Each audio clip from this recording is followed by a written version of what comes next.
Good morning, everyone.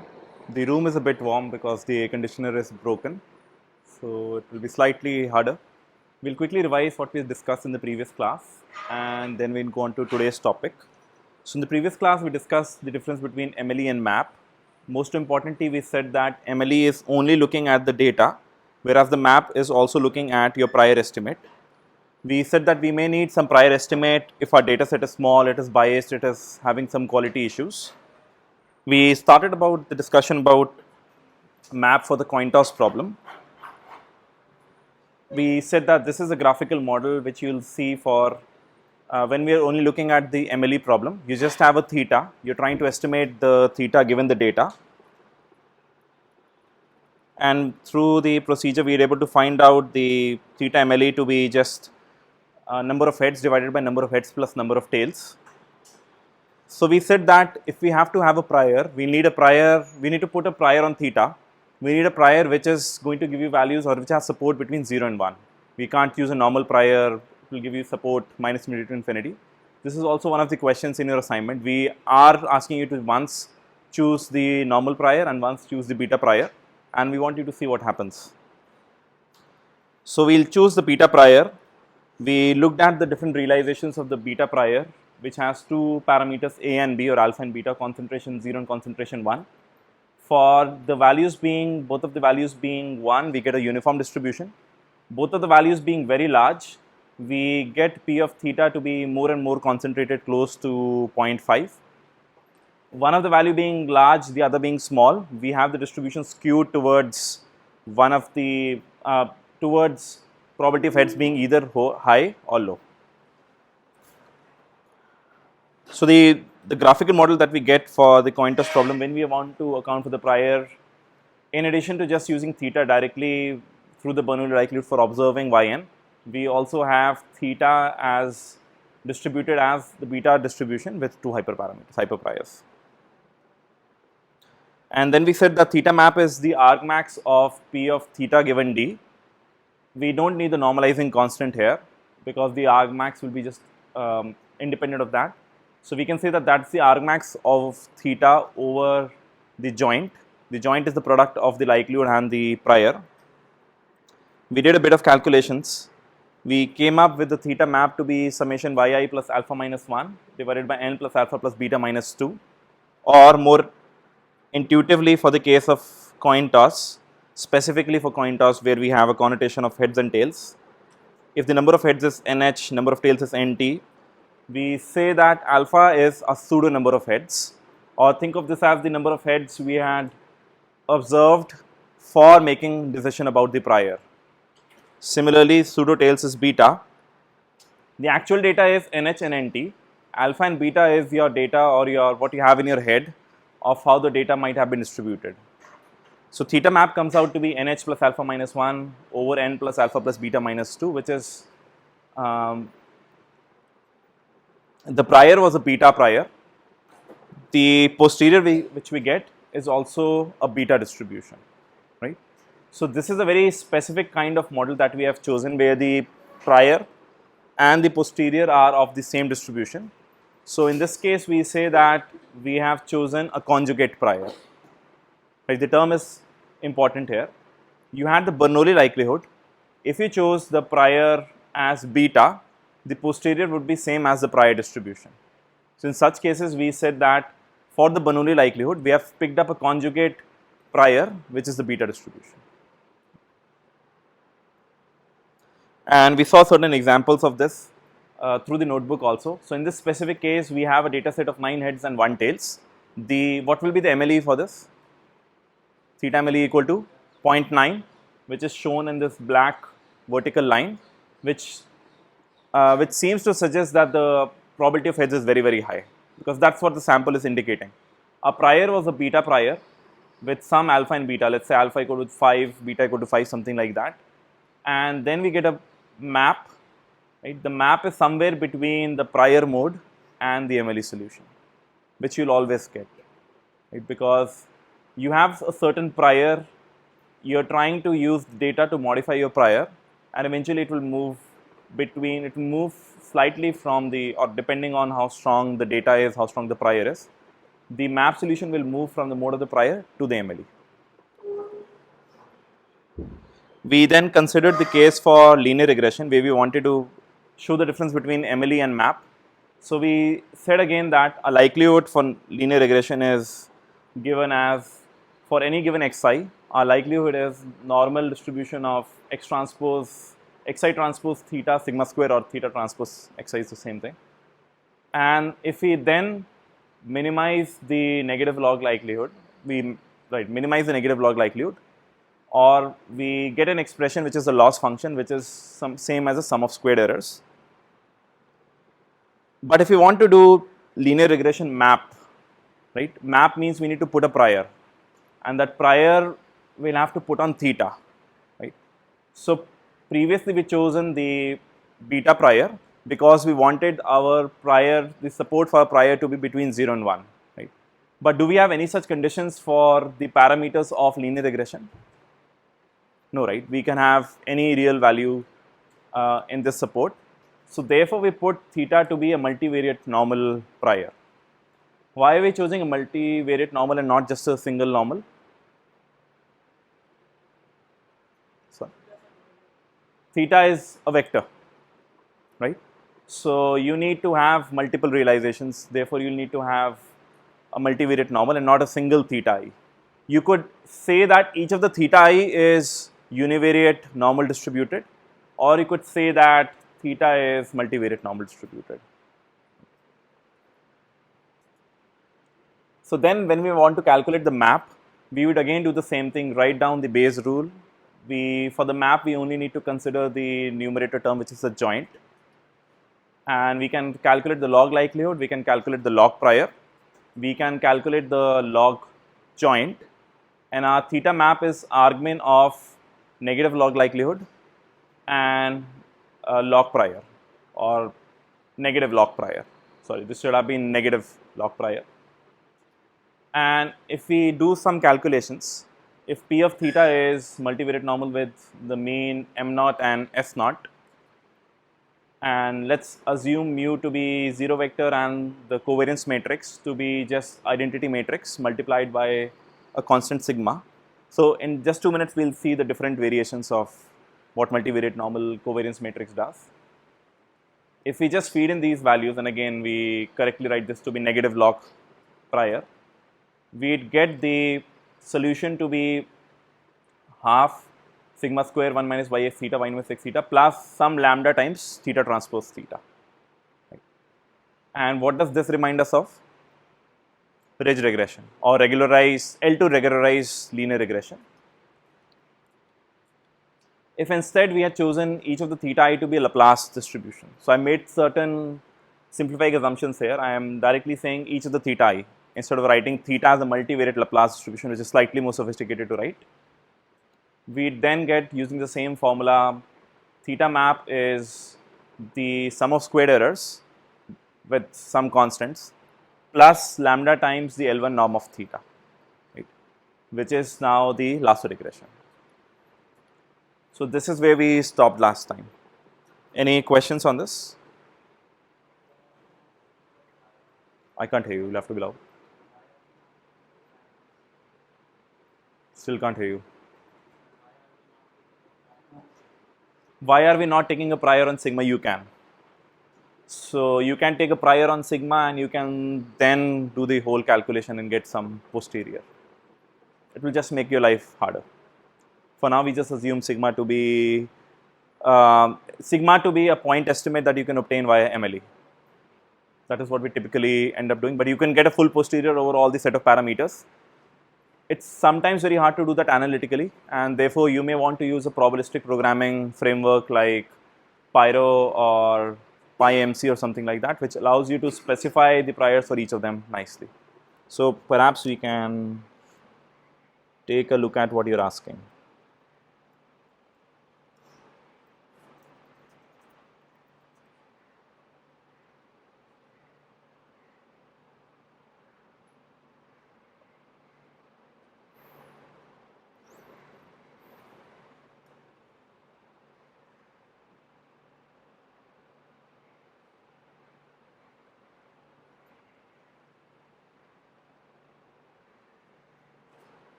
So in fact, here they are specifying all the priors, right? They are specifying a prior for theta naught intercept. It's a normal with mean 0 and sigma equal to 20, and they are specifying a prior for the slope, which is theta 1, and they are specifying a prior for the sigma also, and then you have to specify the likelihood, right? So that is the beauty of using some probabilistic programming frameworks. Once you are able to specify all the priors, it is able to do the inference for you, and it will get you samples from the posterior, right? Sampling from posterior turns out to be easier than analytically finding out the posterior in most of the cases, right? So we'll see such kind of expression very often. So this is in pi mc, but if you're using something like stan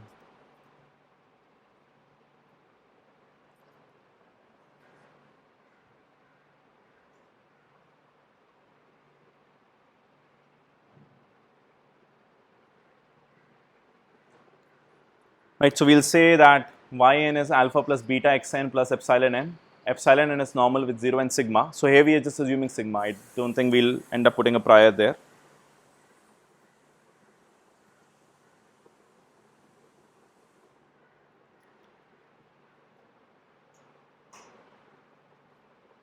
Right, so in this case they're not really showing the very sophisticated kind of modeling that you could do, but I hope you broadly get the idea of how we can specify priors for all of the terms which you see in the graphical model. If you want to really make it sophisticated, so we had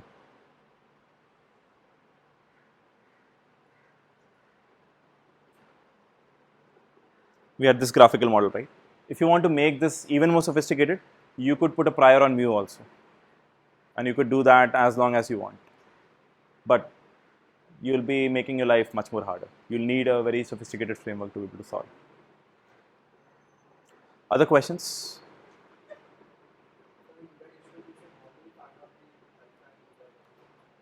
Good question. How do we find out the value of alpha and beta? So one, they are supposed to be the prior, which means that you already have to know them, right? You have, so some domain expert needs to give you some value.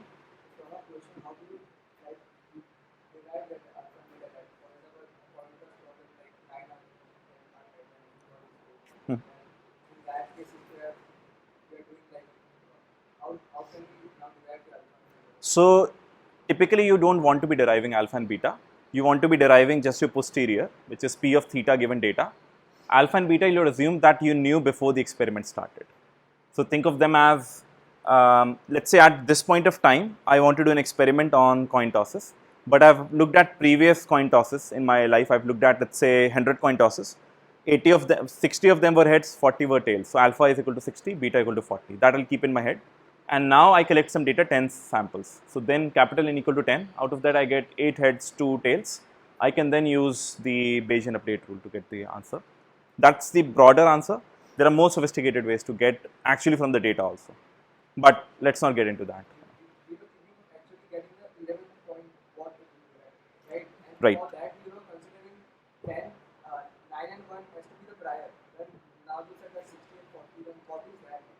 So before any data has been collected, that is the prior that you create in your head. So you assume that either the domain expert gives you, or you had calculated some other, you done some other experiments, and based on that you had got some data, but that is not collected, that is not related to the data that you. So specifying a prior is sometimes not very easy. Therefore, people generally end up using very diffuse priors or priors which are not super informative. Other questions? Okay.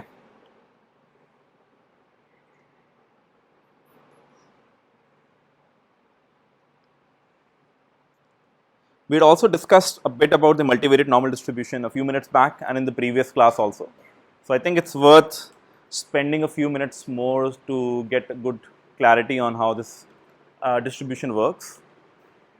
So this is the PDF for the multivariate normal distribution, right? I want to take out your notebooks and solve this for the univariate case and see whether the PDF is matching or not. Right, so in this case, the theta that I'm using is a vector. but assume the simplifying case where theta is a scalar, right? And k is the is the length of the theta vector. So in this case, k would be 1. So can you just put these values and think and see for yourself that what you'll get?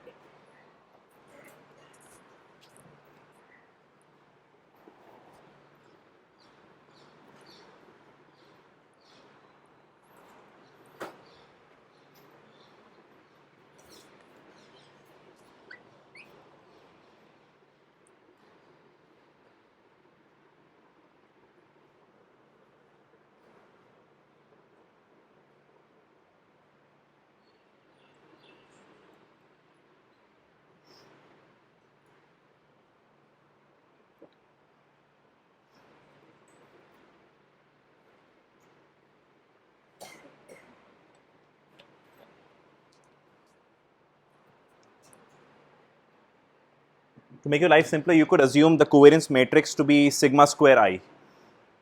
And because you have a single dimension, so your I matrix is 1 cross 1.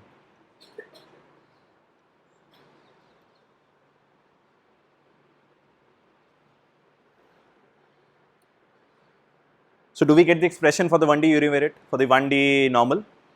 Right? You keep capital sigma to be sigma square I, and this is the determinant, but the determinant when you have a scalar is just the value itself. So then you get 1 over root 2 pi sigma square into e to the power minus half theta minus mu into, this is just 1 over sigma square into theta minus mu. So you get theta minus mu square upon sigma square, right? E to the power minus half theta minus mu whole square upon 2 sigma square, right? So you're able to recover the parameters, you're able to recover the univariate normal through this multivariate normal. So that's a good sanity check.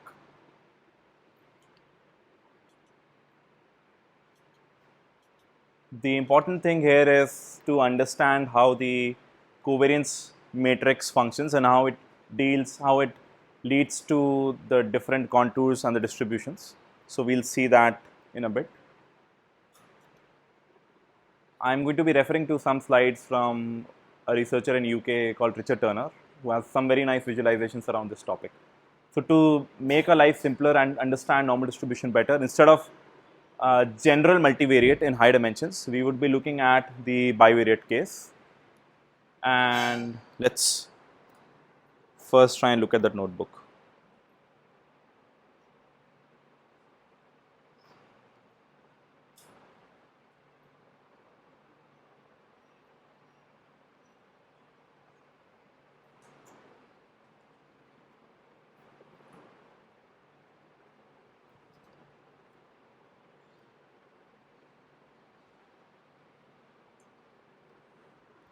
So this is the bivariate distribution.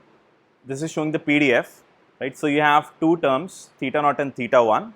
Therefore, you need 3 dimensions to show the PDF. This is showing the density.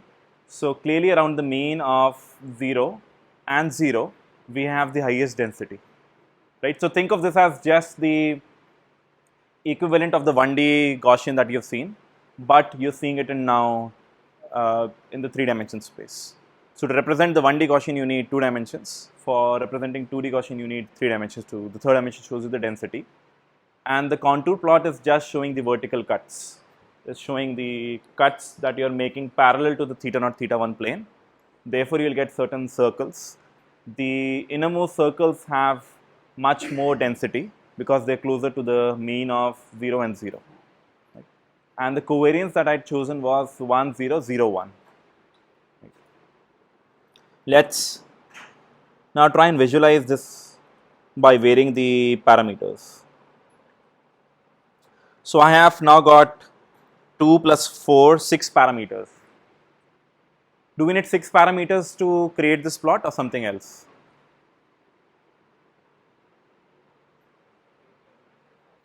Two mu's and 4 sigma parameters. Do we need 6? Can we do with a lesser number of parameters? How many? 4. Why 4?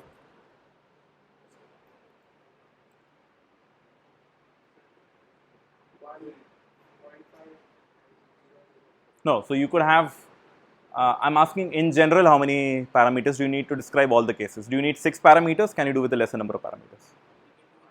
5. Why is that? Because the covariance matrix is a symmetric matrix. So it's a PhD matrix, positive semi-definite matrix. So therefore, sigma 0 1 and sigma 1 0 term should always be the same. If they are not the same,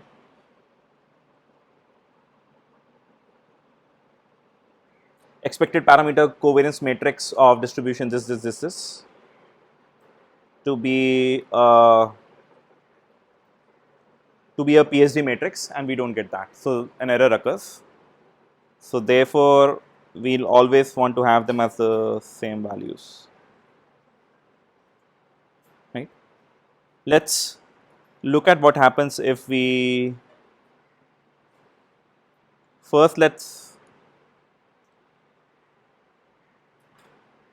look at the default case. This is the case which I showed above.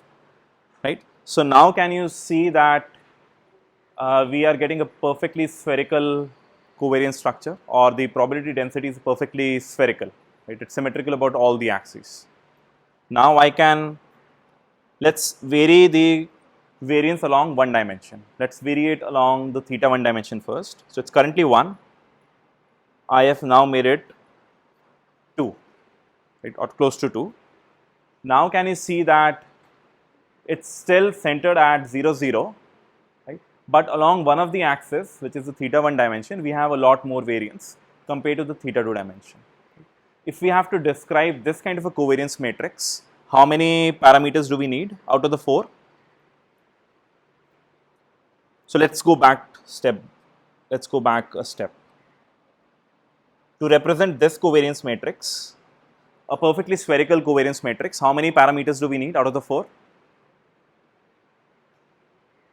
1, 2, 3 or 4? No. So it's spherical, I'm telling you that condition. Do you need 1, 2, 3 or 4 parameters? Anyone who thinks we need 1 parameter? So spherical means that it has to be perfectly symmetrical, which means that sigma 0 0 and sigma 1 1 have to be the same value. They need not be 1, but they need to be the same value. And because it has to be spherical, it means that sigma 0 1 and sigma 1 0 have to be 0. So then how many terms do we need to define this kind of a covariance matrix? 1, right? It could have been so the value could have been 1, or it could have been 1.5, right? But in all these cases, we still have spherical covariance structure. We just needed 1 term, which is going to be the same across the entire matrix. If we only have a diagonal term, and which is the same. So we could write this as sigma square I, right? We could write the covariance structure in such cases as sigma square I, which is what we typically assume as a simplifying assumption. We also need the,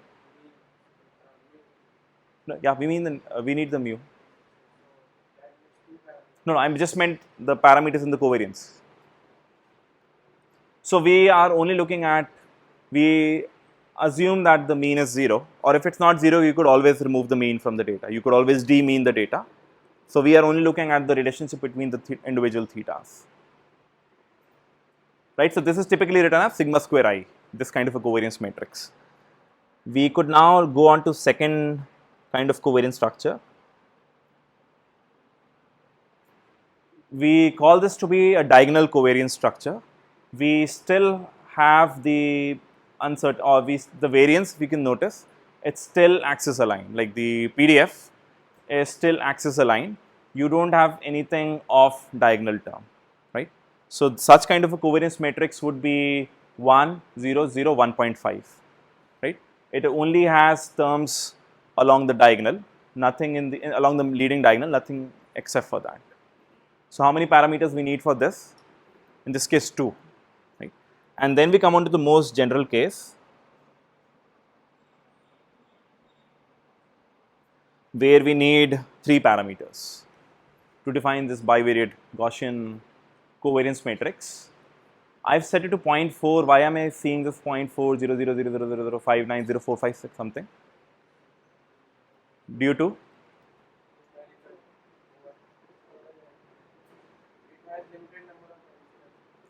so due to the floating point representation limitations of which standard? IEEE 754? Is that sorry? 8? 854? I don't remember. 754, 854. One of those. So because of the limitation of the way we represent floating point numbers, we are not exactly seeing those. But importantly, what you're seeing is that now there seems to be some correlation between the two theta dimensions, between theta naught and theta 1, right? If you increase theta 1, you can also correspondingly see an increase in theta 2. Not very much, but if we were to increase this further, right? Now it seems to be much more related to each other. So at this point, we can also say that if we knew something about theta naught, we know a lot about theta 1 also, right? If we go further along this, now knowing something about theta naught tells you a lot about theta 1, right?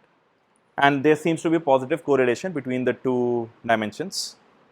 Whereas if you took the case where we had almost close to 0 in the non-diagonal terms, in the non-linear diagonal terms, if you know something about theta naught, you have a lot of uncertainty about theta 1, right? So you're not adding any new information by knowing theta naught. Good. Any questions on how the multivariate Gaussian is? And you could also just vary the mu's. So currently the mu is theta naught is 0 and theta 1 is 1. I could just make it, let's say 1.3. Right, you can see a shift, right? That's what mu is doing. It just shifts the center, and on the surface plot also you can see that it's come outside.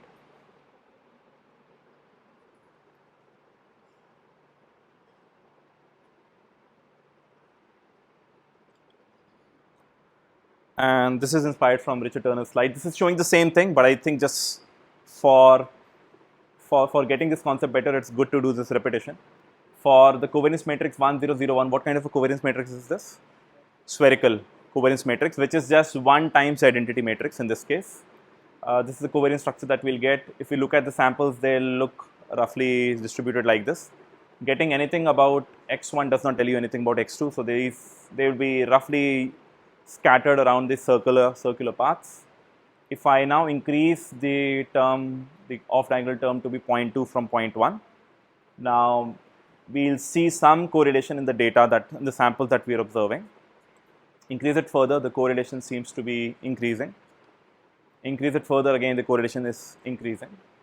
And now knowing something about a particular sample tells you a lot. Knowing something about theta naught tells you a lot about theta 1.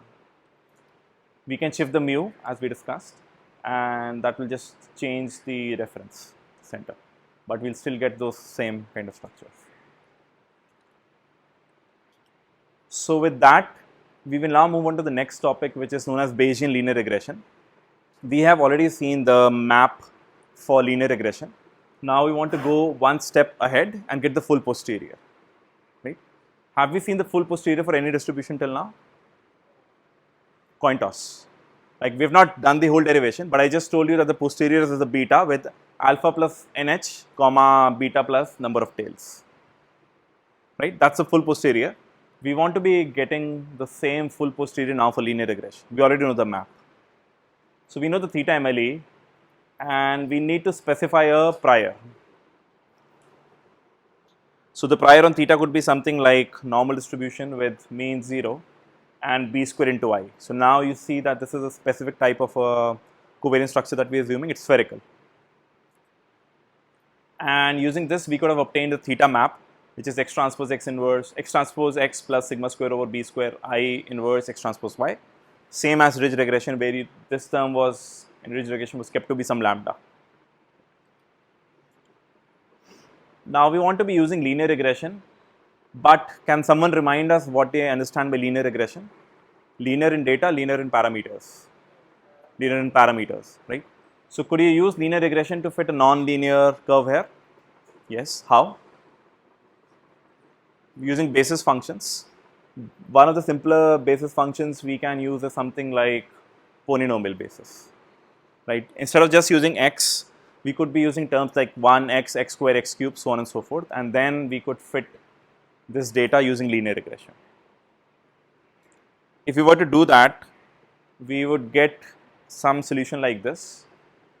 So we'll get these non-linear functions, though we have used linear regression, and we get two separate lines after making predictions from either theta MLE and theta map, right? So I'm just showing two representative points. They don't have any specific significance here. But if we have to go one step ahead, so map and MLE are again what kind of solutions? Point estimates. We want to get the full distribution, which we get using something like Bayesian linear regression. Here we are able to see the uncertainty in our predictions, right? Can you see that as we have moved very far away from the data, the uncertainty is increased, right? So this is our goal, but in order to get this, we need to get P of theta given data, the full distribution, and not just argmax of P of theta given data. So to solve this, we come back to our beloved Bayes rule. We write P of theta given data, P of d given theta, P of theta, etc. So for the coin toss problem, I mentioned that there is a conjugate prior which we can choose for the Bernoulli likelihood, right? Now if we go back to our model setup, right, I have what is a likelihood? What distribution is a likelihood? Normal. What distribution have we chosen for the prior? Multivariate normal or a normal. So it turns out that if you choose normal likelihood, normal prior, the posterior would be normal, another normal distribution. So therefore, this multivariate normal prior is a conjugate prior for the normal likelihood, right? So typically these are known as normal systems. Normal likelihood, normal prior, normal posterior. And this is a very important concept for making our lives easy, making maths easy, because if we were to choose some other kind of prior, we won't be able to get P of theta given d as a distribution analytically. So this is the problem setup that we'll have. I'll be choosing the prior as m naught and s naught. So if you notice, I've changed it from mu naught and sigma naught for a very specific purpose, because the derivation which is going to be following is going to be is heavily inspired or picked up from the wonderful Maths for ML book, where they have shown various color coded schemes. So it made sense to just use their convention here, right? So this is the problem setup at hand. We will assume that our prior is a general prior with a mean m naught and a covariance s naught. For ridge regression, what is the value of m naught and s naught?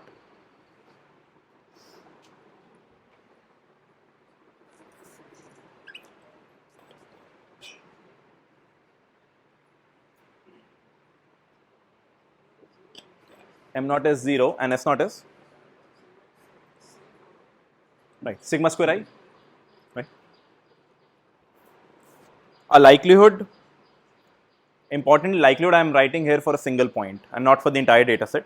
So likelihood for a single point is just the normal distribution with mean as x transpose theta and the variance as sigma squared. And what we want to get is P of theta given data, or which is x comma y, and we can write it this way as P of y given x comma theta, P of theta divided by this, right. So is today the day you will compute the denominator? No? Who said no? Why? I don't think we can ever calculate the denominator. If you cannot calculate the denominator, how will you be able to get the posterior? There is no shortcut to that, right? So what do we do? That day has finally come. What do we do now? No escaping. Sorry? You'll have to be louder because of the fan, it's very hard to hear. We'll have to, so there are two ways to solve this. One, you compute the denominator, which is very hard to do, but solvable. Specifically for the cases of normal system, it is solvable. The other is that I have already given you the hint that the posterior is a normal distribution, right? If the posterior is a normal distribution, I already know the kind of parameters a normal distribution multivariate normal takes, right? And I can then equate it to what I get from the numerator. So that will be the main point of this exercise. I'll show the solution before going on to how to get the solution, right? So we can get the posterior for linear regression as p of theta given x comma y is a normal distribution. I've told already it's a normal distribution, multivariate normal, with the mean mn and covariance Sn, right? So before observing any data, we had assumed the prior to be m0 and S0. After observing capital N data points, the mean and the covariance that we'll get is Mn and Sn. We don't know what they'll turn out to be. But if we do a bit of calculations, we'll get Sn equal to S naught inverse plus sigma 1 over sigma square x transpose x, this whole inverse, and Mn would be Sn. So first you need to calculate Sn, and then you need to calculate Mn equal to Sn times S naught inverse m naught plus sigma to the power minus 2 x transpose y. Are some of these terms looking similar to what you've seen earlier? Okay, let's do one exercise. You look at these expressions, right? Assume m naught to be 0 vector and f naught to be some a square I or b square I. Can you do this calculation and tell me what is the Sn and Mn you get? Assume m naught to be a 0 vector and f naught to be a b square I.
Does anyone have an answer?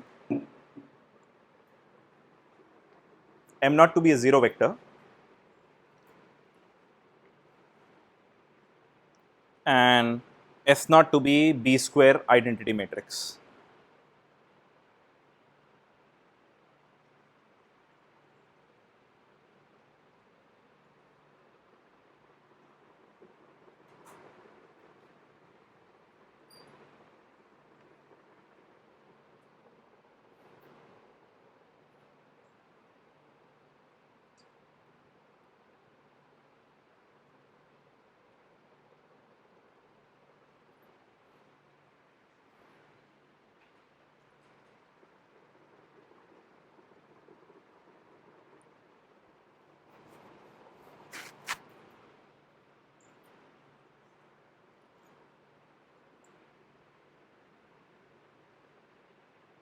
Okay, any answers?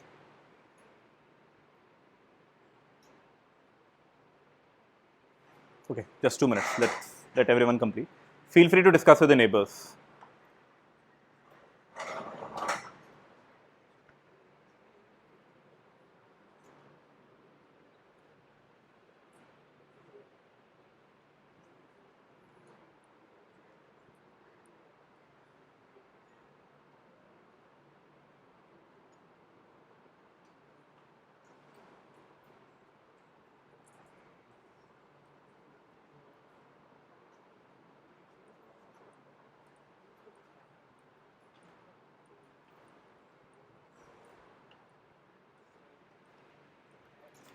is 1 over b square whole times 1 plus b square by sigma square x transpose x. Can you simplify that to something which you have already seen earlier? So, can you simplify and get something like this? Something like this, x transpose x plus sigma square b square, some term like this, right? You will probably get some simpler term like this. And what is the mn that you get? So, firstly s naught is 0.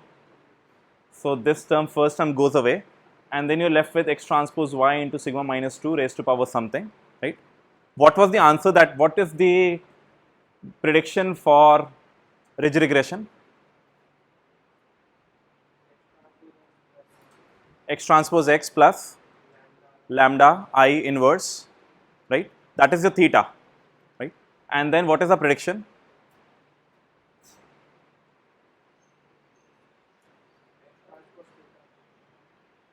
X, yeah, for a single x transpose theta or x theta, right? Can you see that you will be able to recover all of those from this expression, right? If not, you'll have to work this out. It will take a bit of time, but you'll be able to see that you're able to get the mean prediction. The mn would be the same as the predictive distribution that you'll get for the parameters for Sn and Mn would be the same as ridge regression parameters. Right. Now we have the tedious task of deriving these numbers.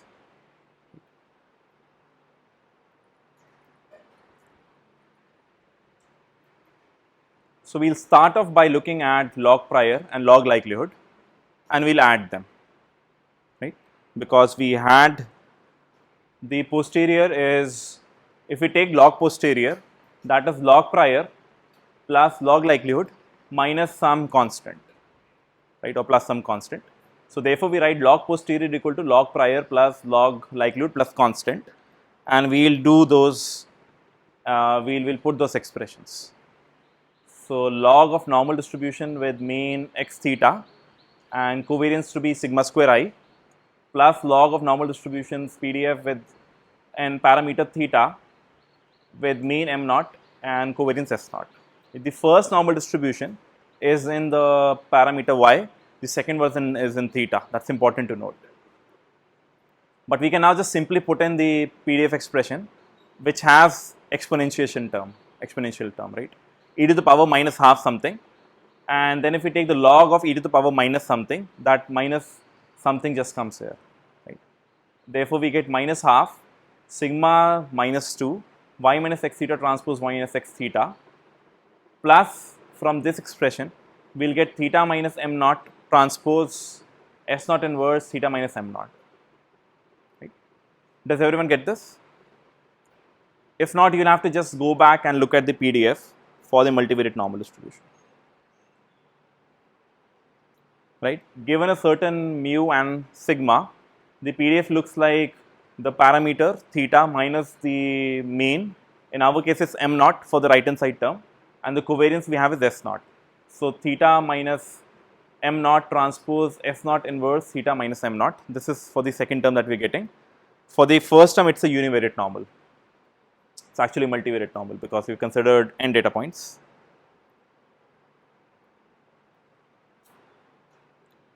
So we'll get some term like this, right? And we can now just forget about all the constant terms, right?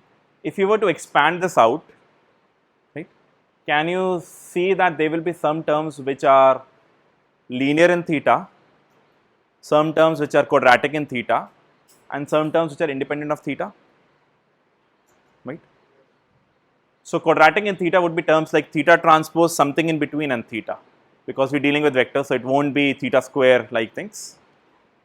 So that's your exercise for now. Just expand these out and figure out the terms which are linear in theta and quadratic in theta.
Okay, do we have some progress?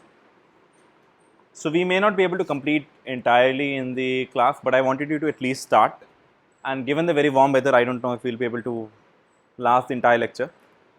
So let's use the color coding which Maths for ML book very nicely shows. So we'll have some term which is y transpose y, which is independent of theta. The blue terms are linear in theta. So we'll have minus 2 sigma to the power minus 2 y transpose x theta and minus 2 m naught transpose s naught inverse theta. And the red terms are quadratic in theta. If you see, you have theta transpose something in between and theta, and then theta transpose something in between and theta. Right? So this is what we will be able to do if we do some reductions, and we can then just simplify it. So theta transpose, we just write everything in between, and then minus 2 everything in between multiplied by theta. Right? Now what do you think is the next step? What might we need to do to get Mn and Sn?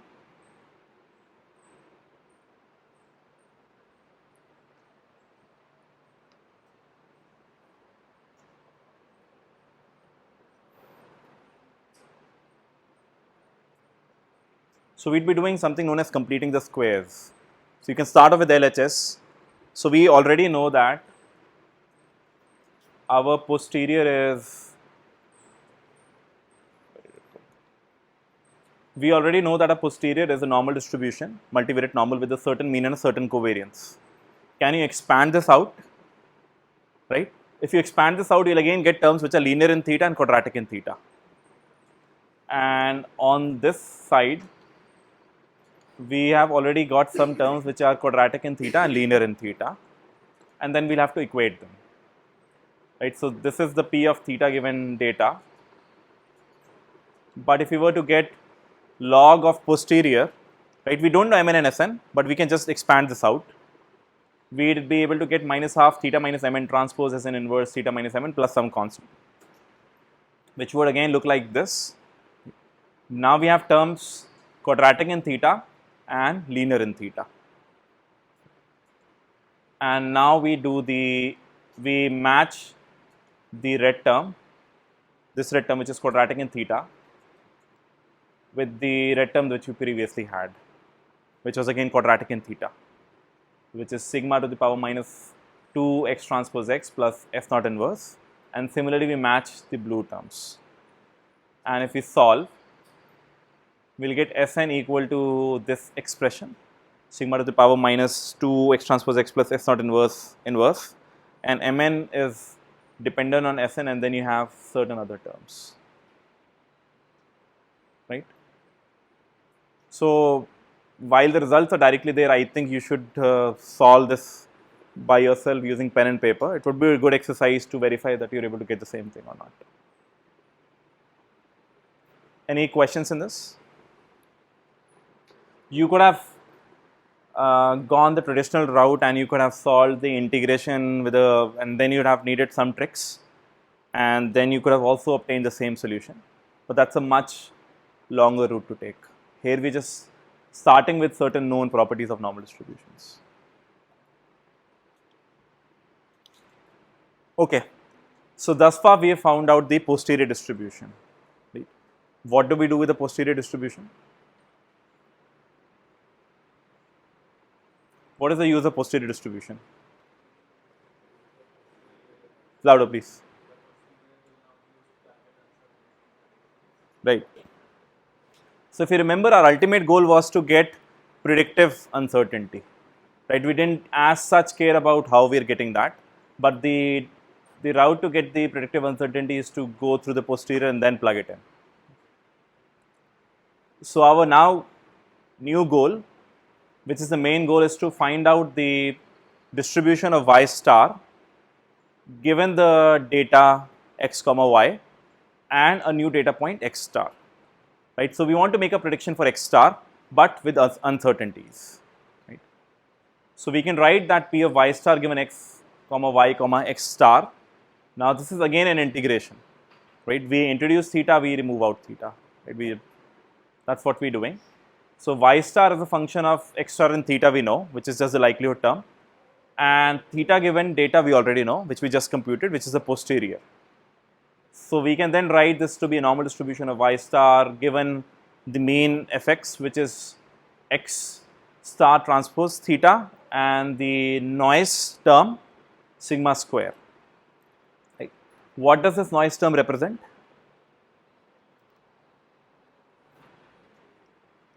What kind of noise is the sigma square noise?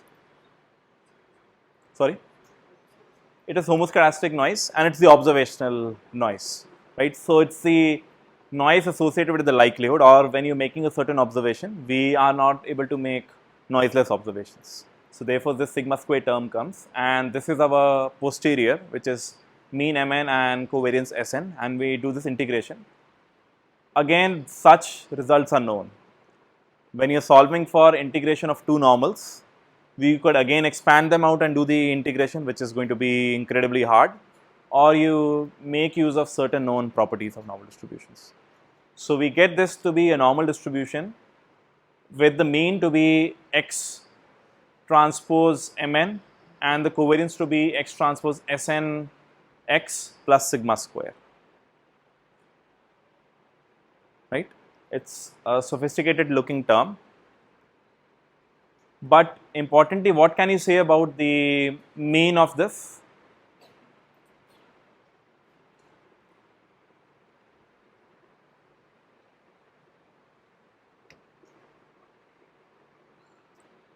What is the relationship between Mn, theta MLE, theta map, and the prior?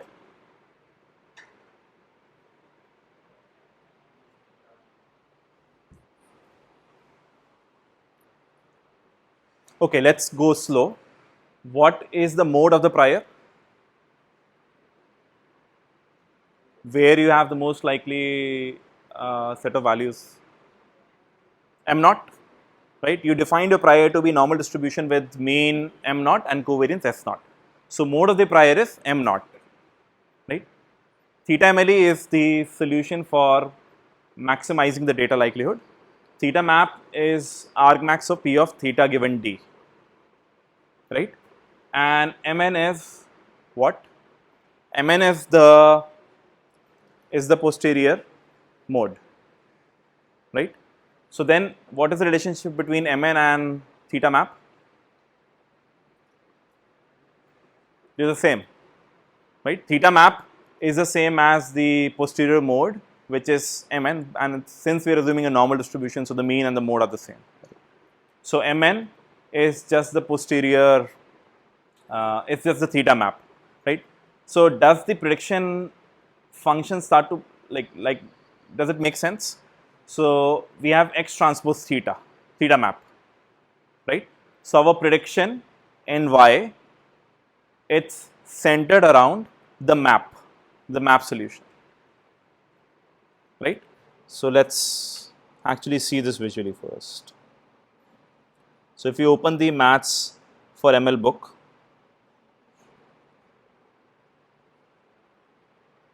and we go to chapter 9.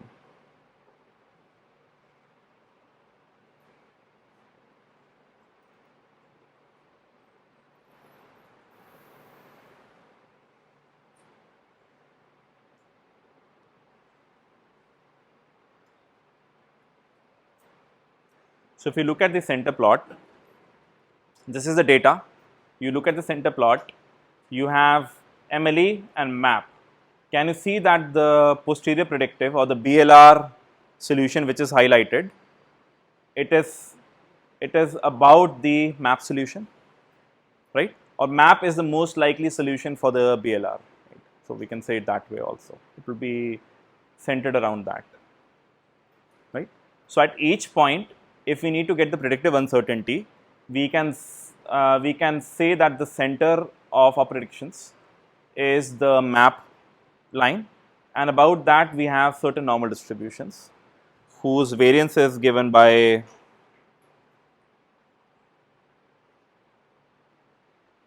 this term, x transpose Sn x plus sigma square. Questions? Or is it too much already? I can see 3, 4 giggling faces, slightly more. So you can forget about all the maths. You can just let me know conceptually if there are any questions. I'm happy to do them again. The maths we can look up the formulas. So what do you want me to repeat?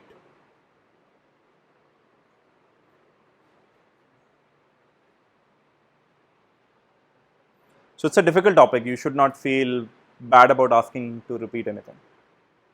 Anything you want me to repeat? Can? Yes. Little louder. It's very hard to hear. Right. So let's go back.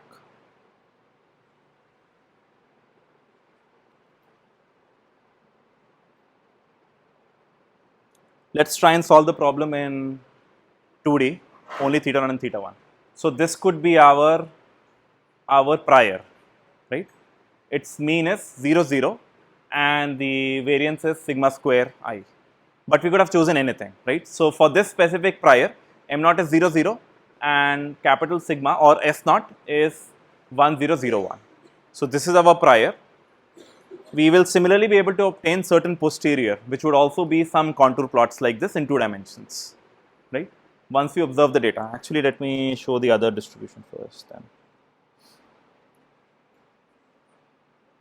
So the second book I'm referring for this figure is Christopher Bishop's book, which is also freely available online. Figure is figure 3.7.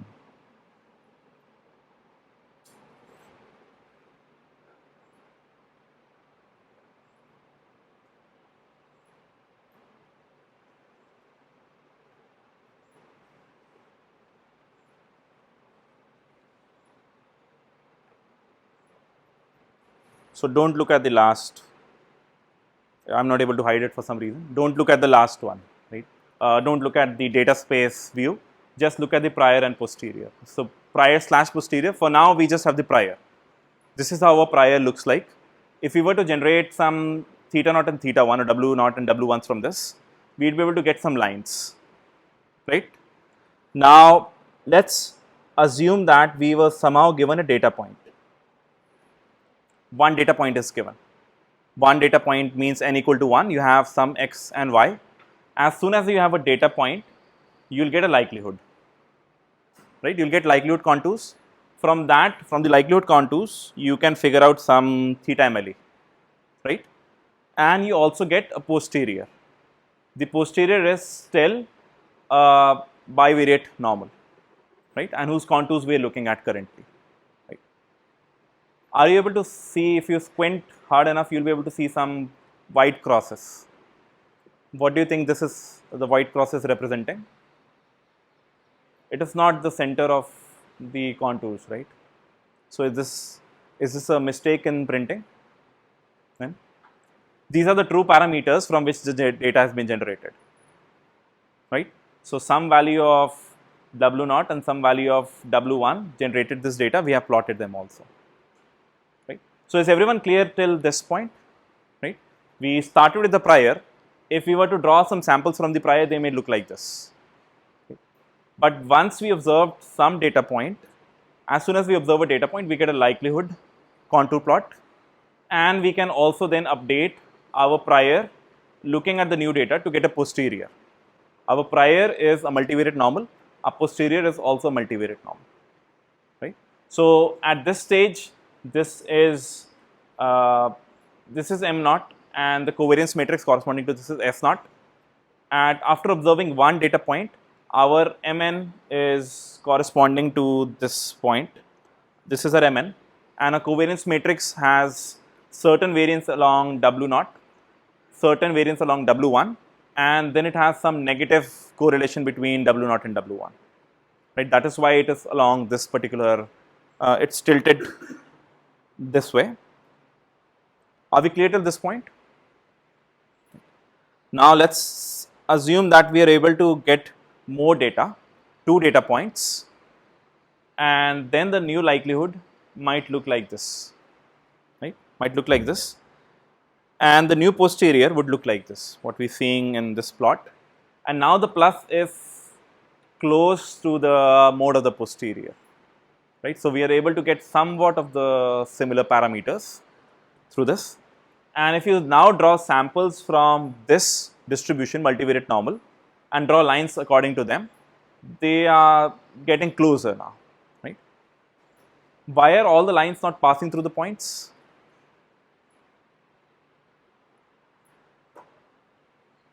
You can think about that. We'll perhaps answer this partly in this class itself. Now, if you had a lot of data points, right? Now you have a lot of data points, your likelihood becomes more well specified, and your posterior is now much narrower, right? So once you have a lot of data, you get a lot of clarity over what the parameters may be, if the data is useful. If it has a lot of noise, your posterior perhaps may still not be very good. And now if you were to draw some samples from this posterior, they may look like this, right? So this is the Bayesian update going on. You start with prior, whose mean is m naught and covariance is s naught. You can draw some samples from it. So you should always, for this diagram, always start with first look at the prior, then look at the new data, get the likelihood, update the prior to get the posterior. From the posterior, now you can think of this as the new prior. With this new prior, you have added one more data point, which means the likelihood has changed, which means the posterior has changed. You keep doing this Bayesian update many number of times, or for the entire data set, you will get the posterior which is much more refined, right? So now the mean of this posterior is mn and the covariance of this is sn. Right? Everyone clear on that?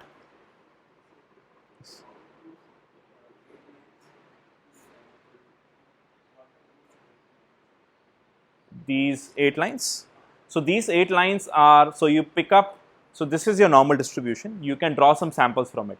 Let's say from this bivariate Gaussian, if you drew a sample, you'll get minus 0.7 and plus 0.7. That is one sample that you get.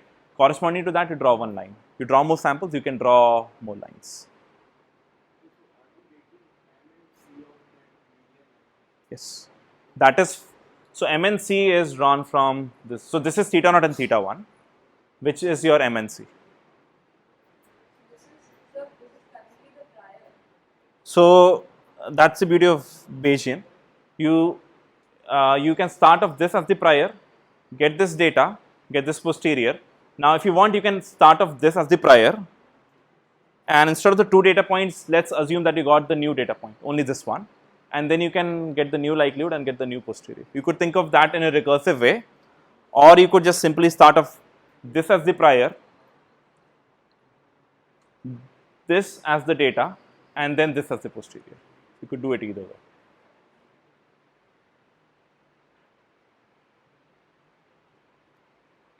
Other questions? So I think if we just get an understanding of this figure nicely, we'd have understood most concepts in this course.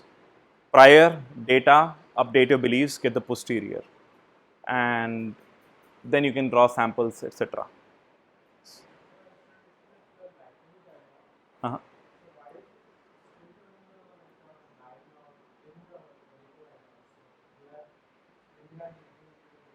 Uh-huh. Okay, so the question is that in the likelihood diagram, it seems that for a very large area, our parameters could have been picked up, right? So that is sometimes true, that you could have different realizations of theta naught and theta 1, which give you the same loss. That can sometimes happen. That is exactly what is happening over here. So here also you can see for slightly different values of theta naught and theta 1, you would perhaps be able to get the same loss. The way to inspect this is to perhaps create the left likelihood, log likelihood figure as an interactive plot. You move around the cursor and you verify that the loss or the value is exactly the same at different points. Sometimes it's very difficult to see it visually because of the limitation of our human eye and the way we are plotting it. Perhaps there are certain subtle differences which exist. Okay, these are all good questions. Follow-ups, any other questions? So we've seen the Bayesian filtering now, or the way we update the Bayesian priors.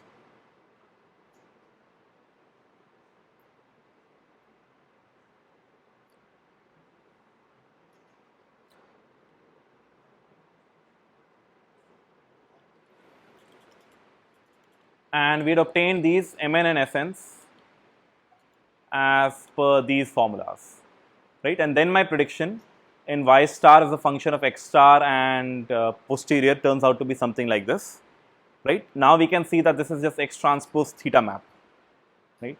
And then there is some covariance, there is some variance term, right?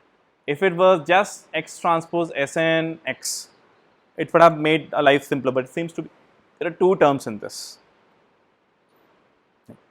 So these end up corresponding to different sources of uncertainty. What is the source of uncertainty for sigma, for which we were writing sigma? What was that trying to capture? Observational noise. What is this term trying to capture? So now think of this as, you can have uncertainty in your parameters theta, or you can have uncertainty in your observations, right? So the first kind of uncertainty is known as aleatoric, which means uncertainty in the data, which is given as sigma square.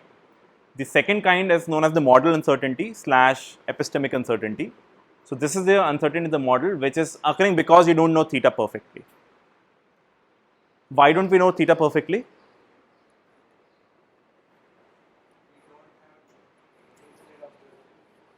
No, but even then, we don't know theta perfectly because we've just shown that P of theta given D is a distribution. It's a distribution, so we don't know, we don't have a point estimate for it. It's a whole distribution, and we could have picked up any specific value from there.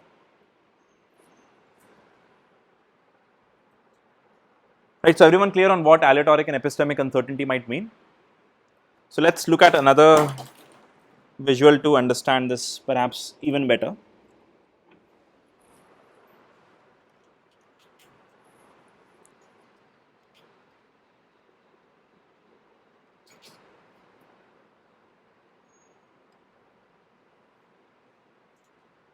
So this is linear regression in the previous semester's course. Right, you fit a line to the data, you're done at it. This is just perhaps the MLE.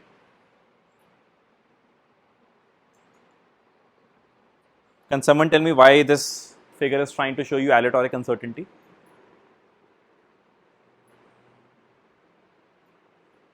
So what did we say? P of y star given x star is a normal distribution with mean as x transpose theta and certain variance. Part of the variance is coming from the model uncertainty. The second part of the variance is coming in from the observation noise. So this is that sigma square which is coming, right? So therefore you have these constant bands of uncertainty, but this is just aleatoric uncertainty. We could look at just epistemic uncertainty, right? This is exactly what we saw previously. We could draw different values of theta naught, theta 1, and for each value we'd get a different fit. And then we can combine both of these sources of uncertainty, and for each line you will have plus minus sigma coming in through the aleatoric component.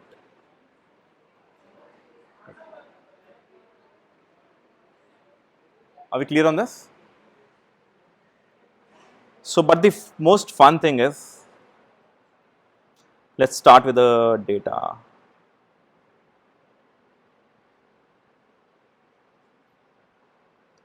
You could have started with no uncertainty, you will get certain better estimates. If you added aleatoric uncertainty, you could account for epistemic uncertainty, etc.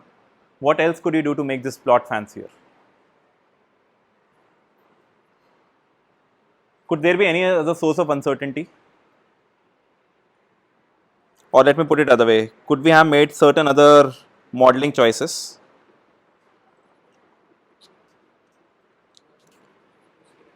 Sorry, we could have chosen heteroscedastic noise, we could have done that. The other is we have said that our model is linear model, right?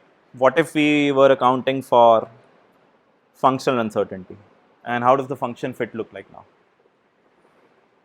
Much better. So this we'll perhaps discuss towards the second half of this course. We could have obtained such a figure from a neural network also, or even with Bayesian linear regression with polynomial regression, we might have, with polynomial basis, we might have been able to get something like this. So this was what I mainly wanted to show, that we can start off with,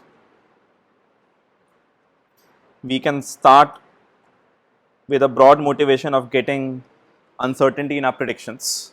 But uncertainty in our predictions comes in two flavors. What and what? Aleatoric meaning data uncertainty or observational uncertainty, and epistemic meaning model uncertainty or the uncertainty due to not knowing the parameters perfectly. In order to get the aleatoric uncertainty, we can just put a sigma term in a likelihood. We can assume that our observations are noisy observations. For getting the epistemic uncertainty, we need to put a prior on our model parameters and update the prior via observation of data to get a posterior, and then we get a distribution, and that distribution is representing the uncertainty in our parameters, which is then leading us to get some uncertainty in our predictions. So that's the broad aim. We looked at a specific way for Bayesian linear regression of how we can solve using certain priors, which is multivariate normal. We said that we've chosen a multivariate normal in this case. One, it makes sense. Second, it's a conjugate prior to the normal likelihood. So therefore, the posterior is also normal. So our life is not yet very simple, even if we are able to get the posterior. And we'll see this in the next class in the case of logistic regression. So even if the posterior is a normal distribution, but because eventually to make the predictive distribution, we need to carry out this integration, right? This integration in predictive distribution. This works out fine if we have two normals, right? What is the likelihood term corresponding to y given x and theta for logistic regression? What distribution is that? Bernoulli. So Bernoulli, integration of Bernoulli and normal is intractable, right? So even though you may be able to get a posterior for using various approximations for Bernoulli as a normal distribution, but you'll still not be able to compute this term. Therefore, we need to do something else, which we'll study in the next class. Okay, any other questions? Okay, thank you. We'll meet on Monday.